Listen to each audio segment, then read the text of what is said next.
Vous écoutez Bretagne 5, il est 8h16. Bretagne 5, l'invité de la matinale. Et notre invité politique ce matin est Michaël Cosson. Il est député sortant Ensemble, majorité présidentielle, candidat aux législatives dans la première circonscription des Côtes-d'Armor, à savoir Saint-Brieuc-Plérin. Il est en direct avec nous ce matin. Bonjour, merci d'avoir accepté notre invitation. Bonjour à vous et très heureux d'être chez Bretagne 5. Comme chaque fois, j'ai beaucoup de plaisir. Alors nous allons parler de politique, Michaël Cosson. Avec cette campagne, j'ai envie de parler de l'ambiance de cette campagne électorale un petit peu particulière, il faut bien dire. Campagne, j'allais presque dire éclair, tant les délais sont courts. Une dissolution qui a pris un petit peu à contre-pied beaucoup de responsables politiques.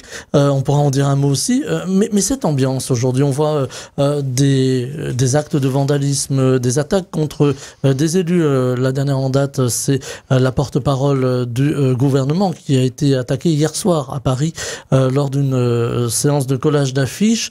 Est-ce que ce climat délétère enlève l'aspect démocratique de la campagne, ou en tout cas l'obère quelque part? C'est vrai que c'est une campagne, on peut dire, explosive, avec une dissolution qui a eu lieu soudainement et qui a surpris plus d'un. Moi, j'ai eu effectivement la chance de recevoir 10 secondes avant que ce soit sur les lèvres du président le fait qu'il y aurait une dissolution. Et effectivement, au lendemain, ça signifiait qu'une campagne allait se préparer. Et dans un contexte où on sait déjà l'instabilité qu'on peut avoir en dehors de nos frontières et qui aujourd'hui rend instable le pays. Avec en plus, et ça c'est pas nouveau, une montée de la violence qu'on ne cesse de voir croître. Et quelque part, cette violence, elle vient s'immiscer dans la campagne avec des actes qui peuvent être violents, qui peuvent être intimidants. Moi, j'ai moi-même, il y a peu de jours, eu à vérifier cela sur Saint-Brieuc. Mais pour cela, en fait, il faut pas renoncer à faire en sorte qu'on s'oriente vers une France apaisée. Vous n'avez pas eu de violence physique, néanmoins? Non, pas physique, juste, on va dire, des gens qui utilisent les murs pour montrer leur agressivité. Mais cela, en fait, il faut être vigilant, parce que cette violence, elle est présente un peu partout et souvent a tendance à venir de plus en plus près de chez nous. Et je pense aussi aux maires qui subissent de plus en plus de violences, alors qu'avant tout c'est un acte citoyen de s'engager dans la politique. Aujourd'hui, on est perçu souvent comme des anti-citoyens, et ça certes fait peur, mais il faut pas renoncer. Moi, je crois beaucoup à des gens qui s'investissent pour dialoguer, pour échanger, pour pas forcément être d'accord sur tout, mais pas pour s'invectiver. Et c'est vrai que finalement, ce qu'on assiste à la campagne, quelque part, c'est ce qu'on a assisté aussi au sein de l'Assemblée nationale depuis 2 ans, avec des comportements qui sont pas dignes d'un député, avec des attitudes qui ne doivent pas être au sein de l'Assemblée, que vous ne retrouverez d'ailleurs jamais dans un conseil municipal ou dans un conseil d'agglomération, et bien heureusement. Cependant, il y a des gens qui ne pensent pas la même chose, mais qui dialoguent. Et là, au fait, c'est vrai qu'au fur et à mesure qu'on avançait, on était arrivé dans un climat vraiment anxiogène, j'ai envie de dire. Et quelque part, ce qui se passe en campagne, c'est ce qui se passe au quotidien, avec des gens qui sont là pour allumer des mèches, d'autres qui sont là pour enfumer ou récolter la colère. Et donc, finalement, on arrive à cette situation-là, mais il faut certainement pas laisser la parole à ces extrémistes, parce que sinon, demain, c'est le chaos. Et on est avant tout là pour s'occuper de la France et des Français. Alors on a entendu beaucoup de reproches à l'endroit de la majorité présidentielle, qu'elle gouvernait de loin, qu'elle n'entendait pas la rue, qu'elle n'entendait pas les Français qui sont confrontés à des problèmes de pouvoir d'achat, de difficultés pour boucler les fins de mois, qui aussi s'inquiètent de l'insécurité parfois, de l'immigration. Il y a toute une forme de cristallisation des colères, et on reproche justement à la majorité présidentielle de ne pas avoir écouté ces colères, ce qui aurait peut-être favorisé justement les résultats importants du Rassemblement national. J'ai envie de dire qu'aussi, alors déjà je suis député MoDem, et effectivement, je peux vous dire que au sein du groupe, souvent, on n'était pas satisfait de ne pas être entendu non plus par la majorité présidentielle dont vous parlez, parfois par le gouvernement.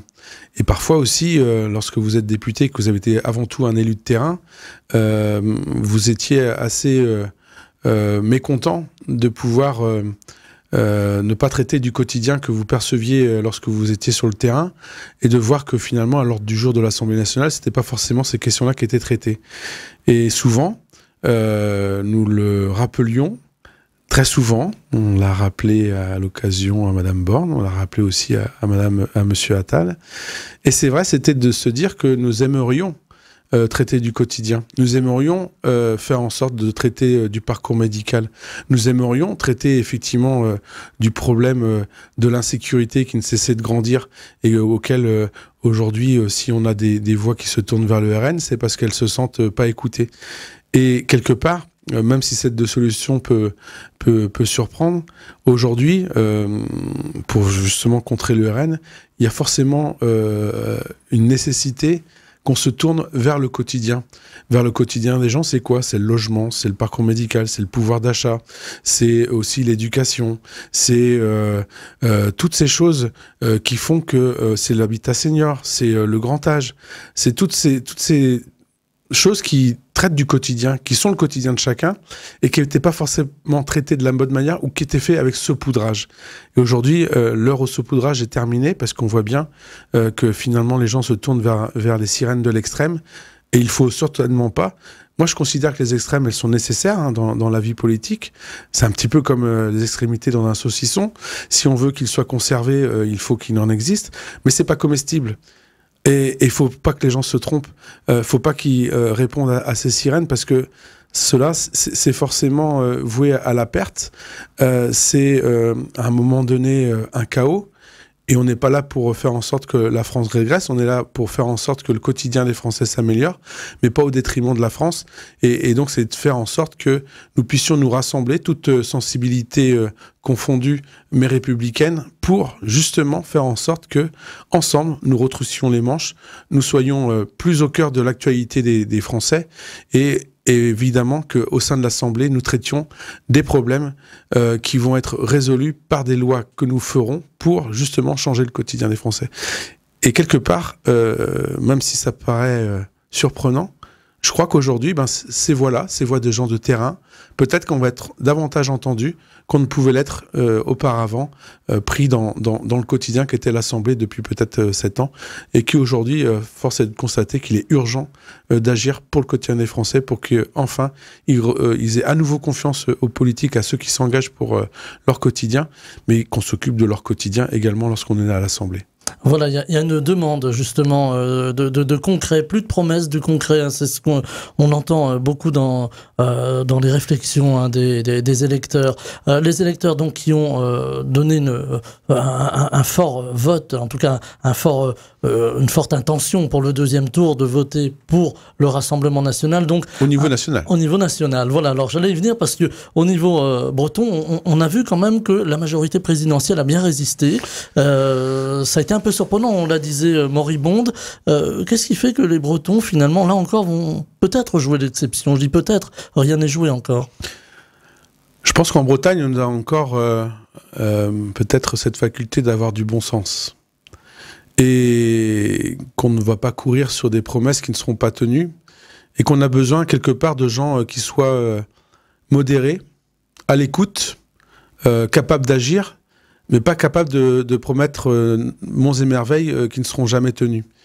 Et je crois que malgré tout, il faut quand même s'apercevoir que les voix du RN augmentent. Ça signifie que les voix de la colère ne cessent de croître. C'est un signal, finalement. C'est pour moi un signal, mais qui était déjà présent depuis pas mal d'années. Et puisqu'il y a 2 ans, je vous invite à regarder les résultats des législatives, et déjà il y avait des voix qui poussaient au RN. Cette fois-ci, elles sont davantage prégnantes parce que du coup, ils arrivent à se hisser au second tour. Et donc là, on y prête davantage encore attention. Mais ces mots-là, il va falloir y répondre. Et par des choses concrètes, par des moyens concrets qui permettent à des gens de se dire « Enfin, la classe politique nous a entendus et enfin, nous allons pouvoir redonner confiance à la classe politique sans nous tourner vers des extrêmes ». Voilà, parce qu'il y avait une cassure entre finalement les Français et une fracture, voilà, entre les Français et leur personnel politique. Aujourd'hui, le Rassemblement national est aux portes du pouvoir. On imagine, en tout cas, on projette que demain, Jordan Bardella, s'il dispose d'une majorité suffisante, il l'a dit lui-même, puisse accéder à Matignon. Quelques experts, en tout cas, et observateurs disent que à partir de ce moment-là, la France pourrait devenir ingouvernable. Alors c'est le temps des alliances.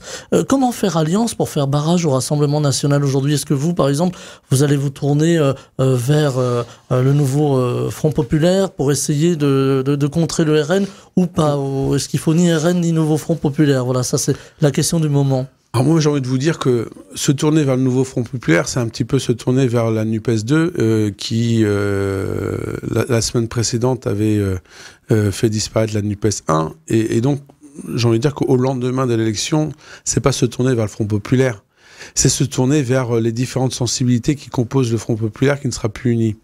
Et vous voyez, moi j'ai été amené à travailler pendant 8 mois avec un député, Stéphane Peu, communiste, réélu haut la main sur sa circonscription en Seine-Saint-Denis. Il était donc à 76%. Et ensemble, on a travaillé sur un projet sur le logement, sur le parcours durable, sur le parcours durable du logement et le parcours résidentiel, et faire en sorte qu'on ait 35 recommandations pour pouvoir justement les mettre en application et relancer le logement. Ça signifie que, et en plus reconnu à l'unanimité par l'ensemble des sensibilités, ça signifie qu'on est en capacité de travailler sur des sujets précis et d'avoir ces consensus. Et moi, c'est là-dessus que je pense que nous sommes capables de le faire. Alors c'est quelque chose d'assez nouveau, peut-être qu'on n'a pas réussi à le faire, mais peut-être que la majorité n'était pas suffisamment prégnante. En tout cas, au MoDem, on sait le faire, puisque ce rapport réclamé par le logement, sur le logement était réclamé par le MoDem, et on a mis comme président Stéphane Peu. Donc ça veut dire qu'on a cette capacité à travailler avec les autres, avec les sensibilités différentes. Dès lors que c'est pour un sujet, on prend les gens compétents dans leur domaine, et on est capable de se mettre autour d'une table pour pouvoir y travailler sereinement, avec justement la volonté d'améliorer le quotidien des Français. Si aujourd'hui, on n'est pas capable de mener ce gouvernement de coalition avec toutes les sensibilités, ça signifie que demain on mettra au pouvoir le RN. Et quand je vois LFI par la voix de Bompard qui explique que dans le cadre d'une majorité relative, il ne se voit pas au gouvernement ou si et seulement si le programme de LFI sera appliqué à la lettre, c'est là qu'on voit leur ouverture, leur capacité à travailler avec les autres, qui est pratiquement réduite à néant, et qu'ils ne veulent qu'une chose, c'est mettre Mélenchon au pouvoir. Et répondre contre Bardella par Mélenchon, je ne suis pas sûr que les Français aient envie, eux qui considèrent à 67% que Mélenchon est une personnalité qu'ils ne veulent pas avoir. Donc moi je pense à de la modération, du dialogue, et pour cela avoir un esprit d'ouverture que peut-être certains candidats qui sont présents sur ma circonscription n'ont pas. Alors je peux pas vous en dire plus sur le RN pour ne pas les avoir rencontrés, mais en tous les cas, en la personne qui représente le LFI, et pour avoir échangé pas mal avec de différents élus locaux, on espère que ma candidature ira jusqu'au bout et permettra dès demain, de travailler avec l'ensemble des élus locaux et également à l'échelle de l'Assemblée nationale avec l'ensemble des sensibilités hors LFI et hors RN.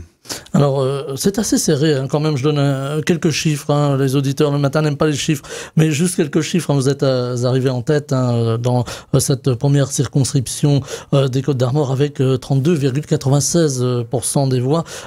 Juste derrière la candidate Nouveau Front Populaire, Marion Gorgère, qui était avec nous cette semaine au micro de la matinale, 30,8% des voix, et le Rassemblement national, 25,75% des voix. Donc on voit que tout ça, c'est assez serré finalement.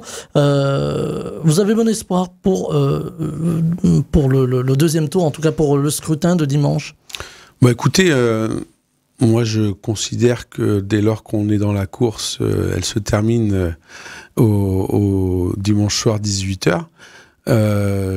J'ai la volonté, j'ai la lucidité également, et donc je suis conscient aussi qu'une victoire, on l'aura qu'à l'issue des résultats, qu'à l'issue du travail qu'on aura mené depuis 2 ans, je considère que je ne suis pas en campagne depuis 15 jours, mais bien depuis 2 ans, et j'ai bon espoir de me dire que le travail finit par payer, et donc, en tous les cas, au soir, dimanche soir, pour moi, ce sera une reconnaissance, pas une victoire, parce que le combat, il va rester à mener au sein de l'Assemblée, au sein de notre circonscription, comme je vous le dis, pour pouvoir apporter des résultats au quotidien des Français, et surtout ensuite, pour faire en sorte qu'au sein de l'Assemblée, il y ait ce gouvernement d'union républicain qui permette de s'unir, de se retrouver sur des idées bien précises qui correspondent aux priorités des Français.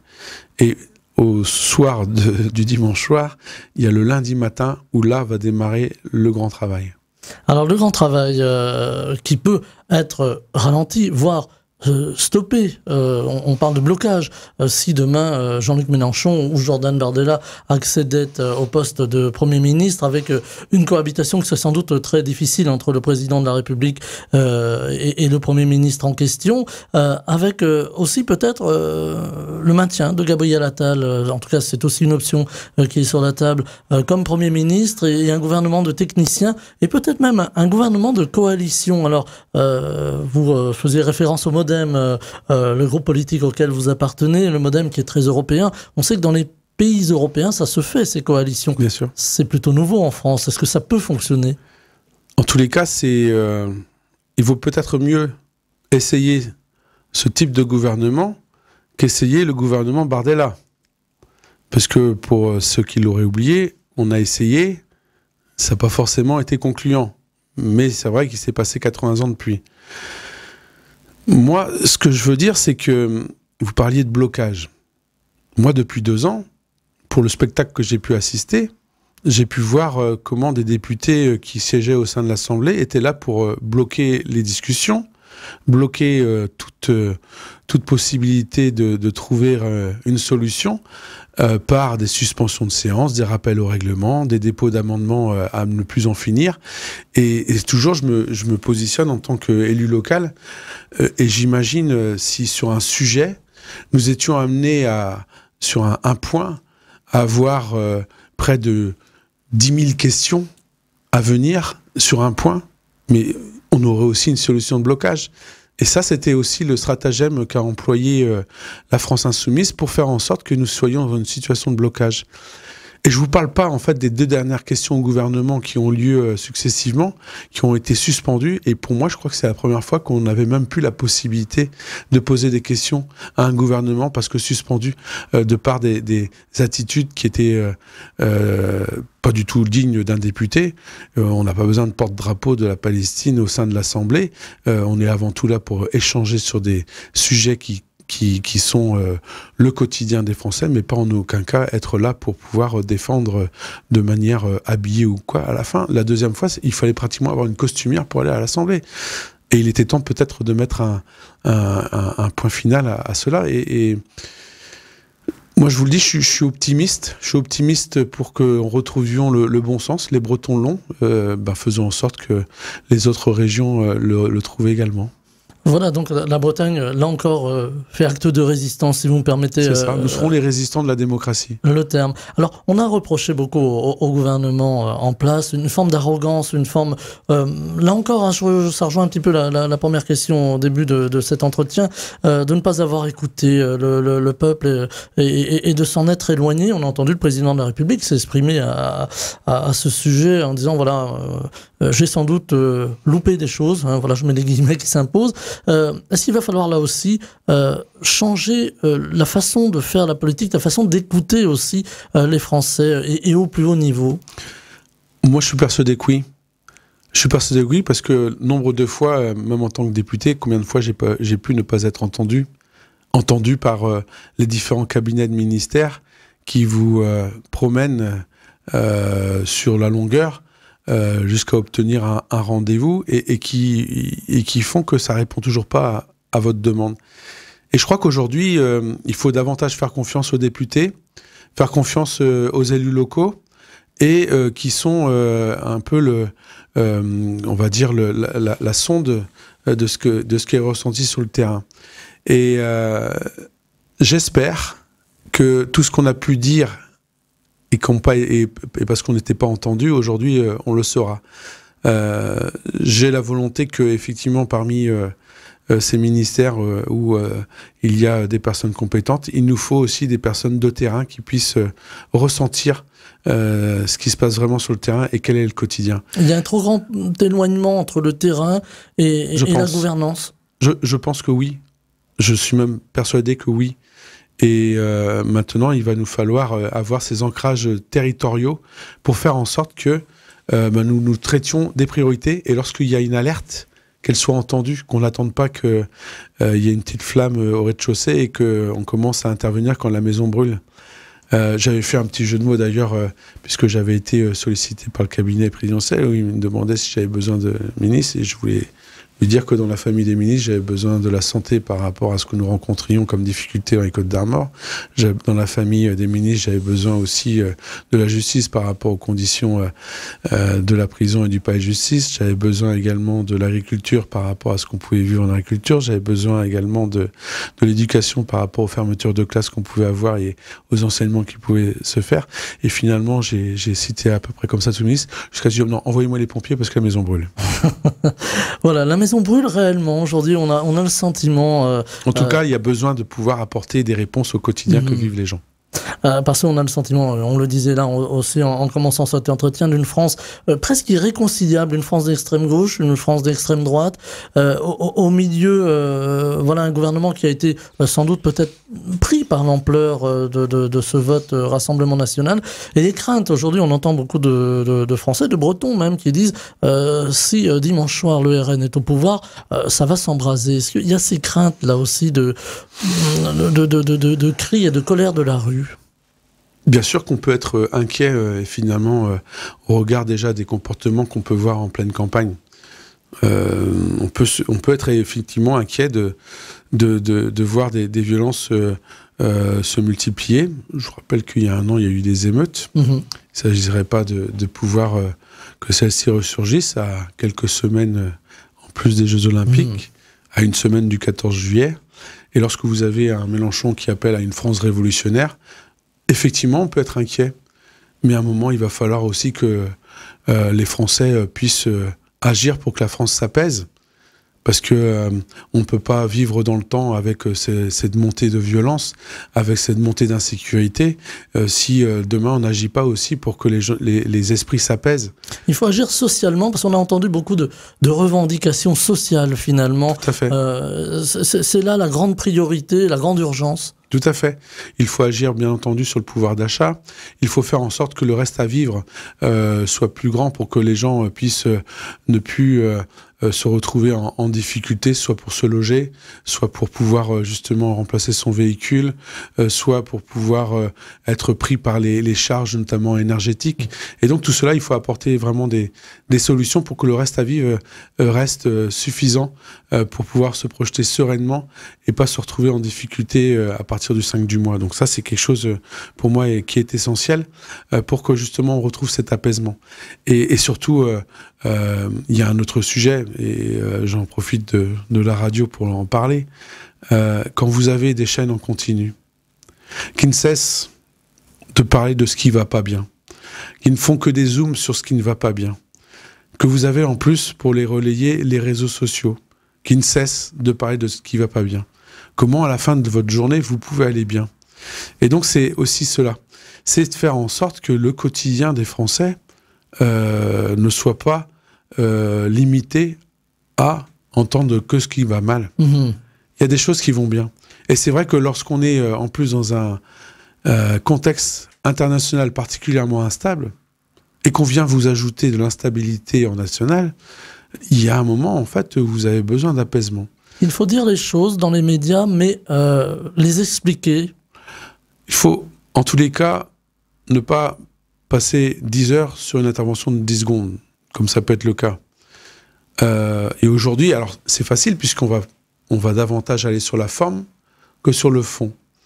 Et tant que vous avez des gens qui vont commenter sur la forme plutôt que sur le fond, eh bien, en fait, vous ne faites que relayer la peur, relayer la colère, relayer l'insécurité, relayer tout ce qui ne va pas, à un moment où finalement on a besoin de se poser les bonnes questions, de se poser vers quoi on doit aller, quelles sont les priorités pour notre jeunesse. On parle jamais de notre jeunesse, mais comment on peut se projeter sereinement lorsque tout va mal au quotidien et que vous avez vos parents qui vont pas bien et vous, on vous dit que ce sera difficile pour toi. Il y a un moment, en fait, il faut se projeter sereinement et se fixer des objectifs. Et aujourd'hui, c'est vrai que dans ce brouillard entre des gens qui allument des mèches et des autres qui récoltent les voix et enfument le monde, c'est difficile de pouvoir percevoir dans tout ça une lueur d'espoir. Alors vous citiez les réseaux sociaux, on les voit, il s'agit de beaucoup en ce moment. Bretagne 5 en fait un petit peu, voilà, je ne vais même pas dire les frais, mais en tout cas voilà, on en parle de Bretagne 5 pour des propos qui ont été tenus ici au micro de la matinale par un candidat sur une autre circonscription. On voit les réseaux qui s'agitent sur beaucoup de choses et on voit les médias qui peinent finalement à être crus aujourd'hui. C'est un peu comme le monde politique, il y a un fossé entre les journalistes et le grand public et les Français. Je ne crois pas qu'il y a un fossé dès lors qu'on retrouve des personnes avec du bon sens, avec à cœur de faire bien leur métier. Cependant, en fait, on a beaucoup l'effet buzz, quoi. Mmh. Et c'est là que ça pourrit la situation, ça pourrit quelque part les relations. Mais dès lors que vous êtes en rapport avec des personnes qui ont à cœur de bien faire leur travail, le dialogue s'instaure. Comme également lorsque vous êtes engagé dans la vie politique et que vous rencontrez des personnes qui à un moment donné ont besoin de vous et que vous leur apportez une aide, ils reprennent confiance aussi en la politique. Mais il faut les bonnes personnes pour cela. Et peut-être qu'il y en a qui surfent sur la forme et beaucoup moins sur le fond. Et aujourd'hui, il nous faut retrouver du fond, il nous faut retrouver des gens humanistes, des gens qui ne soient pas là pour pouvoir flatter leur propre personne, mais des gens qui soient là pour apporter leur contribution à leurs concitoyens. Et l'humanisme, là, il est plus que important de le mettre dans le cœur de notre dispositif de demain. Voilà, remettre de l'humain, remettre du temps long. On voit aujourd'hui, ça va très vite. Oui, on est dans la réaction, dans ton cours, dans l'immédiateté. Et tout ce qui fait que derrière, on n'arrive pas à se projeter sereinement. Et pour moi, il y a un moment, il faut apaiser, rétablir le dialogue pour ensuite se projeter sereinement. Et aujourd'hui, on est dans de la réaction et pas forcément dans des mesures à long terme. Et difficile d'expliquer aux gens qui oublient rapidement. On a déjà oublié toutes les mesures qui ont été prises pour le Covid, qui font en sorte que des commerces soient encore existants, que des gens ont pu rester en sécurité pour ne pas aller au travail et ensuite retrouver leur travail. On oublie aussi le bouclier énergétique qui a évité que, contrairement à d'autres pays voisins, il y a eu plus 40, plus 50% d'énergie et qui ont fait de mettre à mal des entreprises, des particuliers. Et on est déjà en train d'oublier tout ça et de se projeter sur des nouvelles choses qu'on réclame. Donc c'est vrai que c'est un moment, c'est de se dire, posons-nous, mais posons-nous avec des bonnes personnes, pas avec des personnes qui vont profiter de cette colère pour pouvoir arriver au pouvoir. Parce que le réveil sera encore plus difficile demain. Avec un agenda politique qui est bousculé, un agenda aussi constitutionnel, puisque aujourd'hui l'élection législative anticipée a lieu, dans 3 ans la présidentielle. Est-ce qu'il faut revenir justement là aussi, peut-être, on entend quelques voix qui posent la question, au septennat, le fameux septennat qui permettait un temps plus long pour le président de la République et peut-être aussi une alternance tout à fait naturelle puisque on n'avait pas les 2 élections législatives et présidentielles ensemble. Est-ce qu'il faut réfléchir à cela ? Je crois qu'il faut effectivement... moi j'ai toujours pensé. Je trouve qu'aujourd'hui, effectivement, un quinquennat, c'est 5 ans. Sauf que 2 ans avant la fin du quinquennat, on pense déjà à réfléchir. Et les 2 premières années, on essaie d'installer. Donc il faut repenser au septennat un temps long. Et c'est là-dessus que l'on va se quitter. Mickaël Cosson, député sortant Ensemble, majorité présidentielle, candidat aux législatives dans la première circonscription des Côtes-d'Armor. Saint-Brieuc-Plérin, vous étiez avec nous ce matin. Je vous en remercie. Je sais que la campagne n'est pas finie et qu'il y a encore beaucoup de travail de votre côté. 2 jours de nuit. Voilà, merci infiniment. Très belle journée. Merci. Bretagne 5, Stéphane Hamon, le 7-9.